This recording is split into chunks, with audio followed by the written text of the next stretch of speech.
Hello दोस्तों, हम लोगों ने पिछले वीडियो में एक नंबर के सारे सवाल बना लिए थे। 2020 का हम लोग बना रहे थे। 2020 का मैथ का सवाल बना रहे थे, है ना। इसमें मैंने एक नंबर के जितने सवाल थे ये सारे सवाल बना लिए थे, है ना। तो बिना समय बर्बाद किए आज मैं कोशिश करूंगा कि 2 और 3 नंबर के सारे सवाल बता दे। 2 नंबर और 3 नंबर के सारे सवाल को बता दूं। आज मैं ये मेरा कोशिश रहेगा, जल्दी से जल्दी कर देते हैं बिना समय बर्बाद किए। तो आइए हम लोग 2 नंबर सवाल की तरफ बढ़े। देखिए, 2 नंबर में आपको बोला गया था 5 सवाल। एग्जाम में आपको हमेशा कुछ एक्स्ट्रा सवाल दिया जाता है और बोला जाता है कि आप 5 में से 2 कीजिए, 7 में से 3 कीजिए, ऐसा सवाल दिया जाता है। ऐसा क्यों दिया जाता है? ऐसा इसलिए दिया जाता है क्योंकि एग्जाम में बहुत सारे क्वेश्चन ऐसे होते हैं जो थोड़ा लेंदी और बड़ा होता है, जो बच्चों लोगों को बनाने में थोड़ा तकलीफ होता है। तो आपको ऐसे सवालों से बच के स्मार्ट तरीके से आगे बढ़ना होता है। तो आपको जिस सवाल में लगे कि हाँ ये सवाल मेरे लिए भारी है या नहीं बनेगा, उस सवाल को इग्नोर मारिए और उसके अल्टरनेटिव में देखिए कौन सा सवाल दिया गया है, आप उसको बनाने का कोशिश कीजिए। जैसे इस सवाल में देखिए, सवाल 6 दिया गया है और आपसे बोला गया है कोई 5 बनाने के लिए, तो हम लोग 5 बनाते हैं, है ना। देखिए सवाल लिखा है कि अनीसुर 500 रुपया 9 महीने के लिए और डेबिट 600 रुपया 5 महीने के लिए लगाकर एक साझा व्यवसाय शुरू किया है। उनके लाभांश का अनुपात पूछा गया है ना। तो हम लोग ये पार्टनरशिप बिजनेस में पढ़े हैं, हम लोग इसको पार्टनरशिप बिजनेस का एक सवाल है। पार्टनरशिप बिजनेस का मैंने पिछले में वीडियो बनाया था, पिछले मैं पार्टनरशिप के बारे में पूरा डिटेल बता दिया हूँ। पार्टनरशिप बिजनेस का सवाल है। इसमें हम लोग लाभांशिक अनुपात निकालते हैं।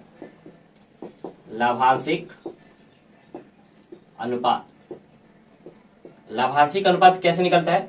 लाभांशिक अनुपात निकलता है मूलधन गुना समय, है ना। जैसे कि लाभांशिक अनुपात क्या होता है? मूलधन गुना समय। ये किसका होता है? जो भी जितने भी पार्टी हैं, मान लीजिए ए है, बी है, सी है, डी है, जितने भी पार्टी है उनका अनुपात निकलेगा। कैसे लाभांशिक अनुपात कैसे निकलेगा? मूलधन गुना समय कर देंगे। जैसे मान लीजिए ए का 500 रुपया है और इसने अपना पैसा बिजनेस में 7 साल के लिए, 7 महीने के लिए लगाया, तो 7 ये 1 हो गया। बी का मान लीजिए बी ने 600 रुपये लगाया है 2 महीने के लिए, तो ये 2 महीना कहीं 5 महीना ले लेते हैं, 5 महीना के लिए। और सी ने लगाया 700 रुपया, मान लेते हैं 8 महीने के लिए, है ना। तो अब जब इन दोनों का आप अनुपात कर देंगे, इन तीनों का एक साथ एक लाइन में लिख देंगे और इसके बाद अनुपात निकाल देंगे, तो आपका निकल जाएगा लाभांशिक अनुपात। वैसे ही सवाल आपका 1 नंबर में दिया गया है। कैसे दिया गया है आइए देखते हैं।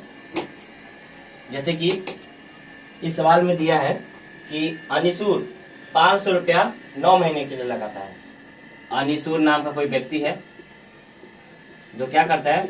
500 रुपया लगाता है। कितने महीनों के लिए? 9 महीनों के लिए, ठीक बात है।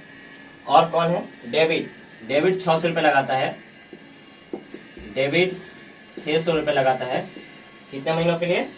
5 महीनों के लिए, है ना। तो आपसे लाभांश का अनुपात पूछा। लाभांशिक अनुपात क्या होता है? मूलधन गुना समय। तो आप इसका गुना कर दीजिए। 500 गुना से गुना करेंगे, 5 9 45 और लास्ट का 2 जीरो, ये 5 का 30 और लास्ट का 2 जीरो हो गया ना। तो लिखेंगे इसलिए अनुपात बराबर 4500 गुना 3000। 2 जीरो से 2 जीरो कट गया, है ना। ये दोनों किस पारा में एक साथ आते हैं? 15 का पारा में। 15 3 45, 15 दूनी 30, 3:2 आंसर, है ना। आपको समझ में आया होगा, देख लीजिए 10 सेकंड में। चलिए हम लोग अगला सवाल के लिए पढ़ते हैं। सवाल नंबर 2 दिया है ax² plus 2bx plus c बराबर 0, जहां a जो है 0 के बराबर नहीं है। द्विघात समीकरण पूछा गया है कि इनके दोनों मूल वास्तविक और समान है, तो b² बराबर पूछा गया है ना। आप लोगों ने ये पहले चैप्टर का सवाल है, शायद आप लोगों ने ये पढ़ा होगा कि ax² plus bx plus c बराबर 0, है ना। इसका एक कंडीशन था, शर्त क्या था? जब दोनों मूल वास्तविक और समान होंगे तो क्या होता है? b² माइनस 4ac बराबर 0। ये किताब का है। जब दोनों मूल वास्तविक और समान होंगे तो b² माइनस 4ac बराबर 0 होता है ना। लेकिन आपके सवाल में दिया गया है ax² plus 2bx plus c बराबर 0। है ना। तो यहाँ पे ए के जगह पे तो ए ही है, दैट्स गुड। बी के जगह पे 2b है और सी के जगह पे सी है ना। तो बी के जगह पे कितना है 2b, तो आपको यहाँ पे कितना लिखना पड़ेगा 2b। और यहाँ पे आपको दिया है बी स्क्वायर बराबर, है ना। तो पहले क्या करते हैं, जैसा सवाल में दिया ऐसा करते हैं, बी स्क्वायर बराबर 4ac माइनस 4ac को लात मार दीजिए, इधर जाके प्लस 4ac हो जाएगा। बी के जगह पे 2b है, कितना है 2b, तो हम लोग लिख सकते हैं 2b का होल स्क्वायर बराबर 4, ए की जगह ए और सी की जगह सी, है ना। तो 4b स्क्वायर क्या होता है, 2b का होल स्क्वायर क्या होता है 4b स्क्वायर, और ये हो गया 4ac। 4 से 4 कट गया, क्या बच गया b स्क्वायर बराबर ac, है ना। ये हो गया मेरा आंसर। जो सवाल पूछा गया था कि ए हो तो बी स्क्वायर बराबर क्या होगा, तो बी स्क्वायर बराबर AC होगा, है ना। उम्मीद करता हूं आपको समझ में आया होगा, है ना। चलिए हम लोग अगले सवाल की ओर बढ़ते हैं। सवाल नंबर 3। सवाल नंबर 3 तो सवाल ही नहीं है ना, ये बस वन लाइनर क्वेश्चन है। ये हम लोग शायद 7-8 क्लास में पढ़ते हैं। समपूरक, है ना। मैं आपको बता देता हूँ पूरा। एक होता है पूरक और एक होता है समपूरक, है ना। पूरक किसे कहते हैं, जब दो एंगलों को जोड़ के 90 डिग्री होता है उसे हम कहते हैं पूरक, और जब दो एंगलों को जोड़ के 180 होता है उसे हम लोग कहते हैं समपूरक। क्या कहते हैं, समपूरक। जैसे कि मान लीजिए 45 प्लस 45 जोड़ देंगे तो 90 डिग्री हो जाएगा, पूरक है। जैसे 30 प्लस 60 जोड़ देंगे, समपूरक है। जैसे कि यहाँ पे 75 प्लस 105 जोड़ देंगे 180, ये हो गया समपूरक, है ना। एग्जाम में कभी कभी क्या करेगा कि आपको बोल दिया जाएगा कि एक एंगल का मान लीजिए 80 है ना, और ये दोनों एंगल समपूरक है। तो आपसे पूछा जाएगा कि ये बताइए, क्या बताइए इसको, समपूरक बताइए। तो अगर एक एंगल 80 है तो दूसरा एंगल क्या हो जाएगा, घटा दीजिए, 180 से घटा देंगे उससे हो जाएगा। तो इस क्वेश्चन का आंसर क्या होगा, दो कोणों का योगफल कितना होने से समपूरक होगा, दो कोणों का योगफल कितना होने से समपूरक होगा, 180 डिग्री। कितना डिग्री, 180 डिग्री, ये हो जाएगा आंसर। वहां पे 180 लिख देंगे और हो जाएगा, है ना। बहुत ही आसान सवाल था, समझ में आया होगा। चलिए अगला सवाल लिखते हैं। अगला सवाल में लिखा है कि साइन 3 थीटा का मान सबसे बड़ा मान क्या हो सकता है। साइन 3 थीटा का मान सबसे बड़ा क्या हो सकता है।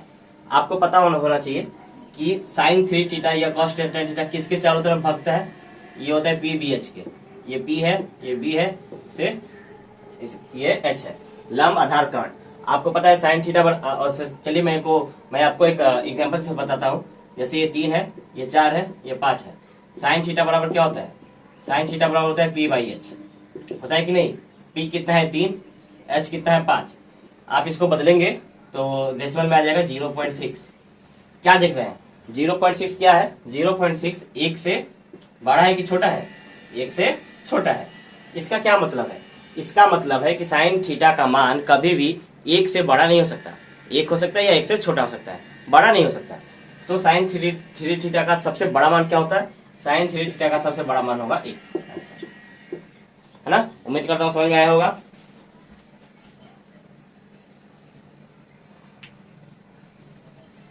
चलिए हम लोग आगे की तरफ बढ़े। अगला सवाल देखा जाए। लिखा है एक ठोस गोलक को गलाकर एक ठोस लंब वृत्ताकार बेलन तैयार किया गया, गोलक और बेलन का क्या होगा। देखिए मैं आपको दो चीजें यहाँ पे बतलाता हूँ, आपका सारा कॉन्सेप्ट क्लियर। कभी भी बोलेगा बेलन गला के ठोस बनाया गया या ठोस गला के शंकु बनाया गया, जब भी गलाने का बात करेगा, क्या बात करेगा, गलाने का। हमेशा याद रखेगा वो आयतन छोड़ के और कुछ नहीं हो सकता। यानी हमने क्या सीखा, हमने सीखा पहला नंबर, जब भी गलाने का बात किया जाए, गलाकर कुछ किसी चीज में बदलता है, गलाकर बदलता है, गलाकर बदलता है, तो कौन सा चीज जो है कभी नहीं बदलेगा, उसका होता है आयतन, है ना। अगर आप किसी वस्तु को मान लीजिए कि जैसे कि हम लोग फॉर एग्जांपल आपको समझाओ कि आप लोग आलू खरीदने जाते हैं तो 20 रुपए का आलू खरीदते हैं, एग्जांपल के लिए कि आप 20 रुपए का आलू खरीदते हैं तो आपको 20 रुपए के बराबर ही आलू दिया जाता है, 20 रुपए के बराबर से ज्यादा आलू नहीं दिया जाता। जैसे कि मान लीजिए कि ये इसमें 5 लीटर पानी आता है ना। आप इसको जब किसी बर्तन में दूसरे बर्तन में डालेंगे तो आपको ये ध्यान रखना पड़ेगा कि अगला वाला जो है वो 5 लीटर से कम ना होगा। 5 लीटर से कम होगा तो गिर जाएगा। उसी तरीके से अगर कोई वस्तु को आप गलाएंगे तो उसका गला कर आप कोई दूसरा चीज बना रहे हैं तो उसका आयतन ही गलता है ना। जो पहला वस्तु को गला के दूसरा वस्तु जो बनाया जाएगा उसका आयतन होगा। जैसे फॉर एग्जाम्पल ये क्या है, ये एक बेलन है, आप इस बेलन को गला के क्या बना रहे हैं, शंकु बना रहे हैं, है ना। तो इसका आयतन और इसका आयतन, इसको आपने गलाया, इसको आपने गलाया, गला के आपने इसको शंकु बनाया, तो इसका आयतन और इसका आयतन सेम रहेगा। तो आपके अगले क्वेश्चन का आंसर कितना होता है, क्या होगा, आयतन।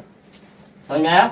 सवाल में जब आप बेलन का सवाल बनाएंगे, जब आप शंकु का बनाएंगे, जब आप गोला का सवाल बनाएंगे, उसमें सवाल आएगा, बोला जाएगा कि बेलन का अर्धव्यास इतना है, बेलन की ऊंचाई इतनी है ना। उसको गला के एक शंकु बनाया गया जिसका अर्धव्यास 5 सेंटीमीटर है, तो इसकी ऊंचाई बताओ। ऐसे सवाल एग्जाम में आते हैं। तो आप उस समय ध्यान रखिएगा कि जब भी गलाने का बात करेगा तो केवल और केवल आयतन ही निकालेंगे। ये नहीं कि आप पार्श्वतल का क्षेत्रफल निकालने लगे, वो निकालने लगे तो आप गड्ढे में गिर सकते हैं। बात को समझ में आया होगा। चलिए आगे तरफ बढ़ते हैं। अगला सवाल क्या लिखा है, लिखा है कुछ छात्रों की कुछ छात्रों की उम्र 10, 11, 9, 7, 13, 14 होने से उनकी उम्र की माध्यिका खोजिए। माध्यिका हम लोग खोजने में बहुत एक्सपर्ट है ना। माध्यिका खोजने में बड़ा मजा आता है। जैसे कि 1, 2, 3, 4, 5, 6, 7, 8, 9 है ना। इसकी माध्यिका खोजना है। माध्यिका मतलब क्या होता है, माध्यिका मतलब किससे समझते हैं हम लोग, बीच में, जो एकदम बीचों बीच बैठा हुआ है। देखिए ये 5 है, 5 से इधर, 5 से इधर, 5 से इधर कितने लोग हैं, 1, 2, 3, 4, 6, 7, 8, 9, इधर भी 4 लोग बैठे हैं, इधर भी 4 लोग हैं, तो इसके मध्य में कौन बैठा है, 5। माध्यिका मतलब मध्य में कौन बैठा है, 5। यही काम आपको यहाँ पे करना है। जब भी आपसे माध्यिका पूछा जाए तो जो भी नंबर है, जब कभी भी आपसे माध्यिका पूछा जाएगा उसमें क्या होगा, बहुत सारे नंबर दिए जाएंगे, है ना। इधर उधर घुमा के दिया जाएगा, बड़ा इधर कर देगा, छोटा इधर कर देगा, मतलब मिक्स करके दिया जाएगा। तो आपको क्या करना है, माध्यिका निकालने के लिए आपको उसको या तो असेंडिंग ऑर्डर में या डिसेंडिंग ऑर्डर में, घटते क्रम में या बढ़ते क्रम में उसको सजाना पड़ेगा। सबसे पहले उसको घटते क्रम में सजाइए या बढ़ते क्रम में सजाइए, फिर बीच का संख्या खोज दीजिए, हो गया आंसर। जैसे कि 10, 11, 9, 7, 13, 10, 11, 9, 7, 13, 10, 11, 9, 7, 13, 8, 14 ये नंबर दिया गया है, इसका माध्यिका खोजना है। तो आप इसको या तो क्या बोलते हैं उसको, डिसेंडिंग ऑर्डर या असेंडिंग ऑर्डर, बढ़ते क्रम या छोटे क्रम, जिसमें सजाना है सजा दीजिए। तो देखिए 7 सबसे छोटा है, फिर 8 है, फिर 9 है, फिर 10 है, फिर 11 है, फिर 13 है, फिर 14 है। 1, 2, 3, 4, 5, 6, 7, 1, 2, 3, 4, 5, 6, 7 हो गया। तो देखिए ये 3, ये 3, बीच में कौन बच गया, 10। ये हो गया आपका आंसर। समझ में आया होगा। इसी के साथ हम लोगों का 2 नंबर सवाल खत्म हो गया। हम लोग 3 नंबर सवाल की तरफ बढ़ते हैं। इजी लगा है, भारी नहीं है ना, बहुत आसान है, समझ में आ गया होगा। चलिए हम लोग 3 नंबर की तरफ बढ़ते हैं।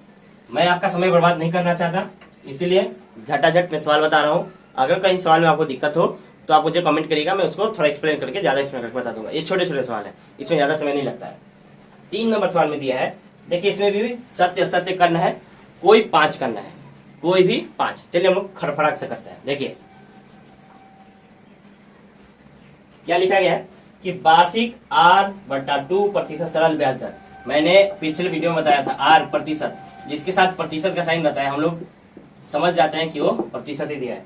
R बराबर R दिया है और दर से 2p का, p बराबर दिया है 2p, है ना, और t वर्ष का, टाइम बराबर t वर्ष दिया है। बहुत अच्छी बात है भाई। करना क्या है, तो इसका मिश्र धन बोला है, मिश्र धन a बराबर बोला है कि 2p प्लस PRT बटा 100 होगा कि नहीं होगा।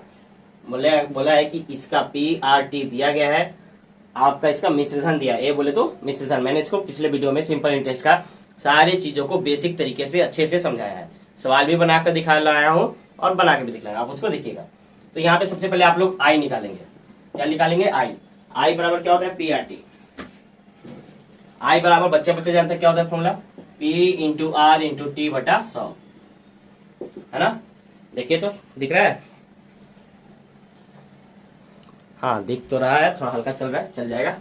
P का मान कितना है, 2p इंटू R कितना है, R/2 इंटू T कितना है, T है है ना। ये मैं बताया था, ये जब बटा में कोई भी रहता है वो बटा में चला जाता है, ये मैं बता चुका। 2 से 2 कट गया, क्या बच गया, P into R into T बटा 100। ये तो आई निकला। तो ए बराबर क्या होता है, ए बराबर होता है P प्लस आई। P कितना था, P था आपका 2P, है ना। तो लिख देंगे 2P प्लस आई कितना हो जाएगा, P आर टी बटा 100। क्या ये दोनों मिक्स सेम जैसा है, सेम सेम है, देखिए तो।